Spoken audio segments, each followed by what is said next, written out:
हो, प्रत्येकाच्या जीवनामध्ये अशी परिस्थिती येते. कधी ना कधी आलेली असते.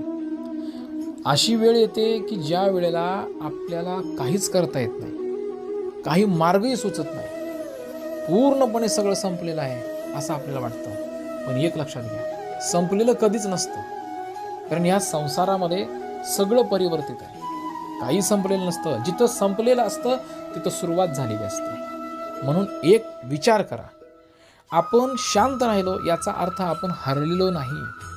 लक्षात घ्या. शांत राहून योग्य वेळेची योग्य विचारानं सुरुवात करा. ज्या वेळेला तुम्ही योग्य विचारानं आणि योग्य वेळेला सुरुवात कराल ना, त्या दिवशी तुम्ही मोठ्या विजयाच्या दिशेनं वाटचाल केलेली असते. तुम्ही हरलेला नसता. म्हणून शांत राहून विचार करा. आणि शांत बसणं हे हारणं नसतं, तर शांत राहून विचार करणं ही विजयाच्या दिशेनं वाटचाल असते.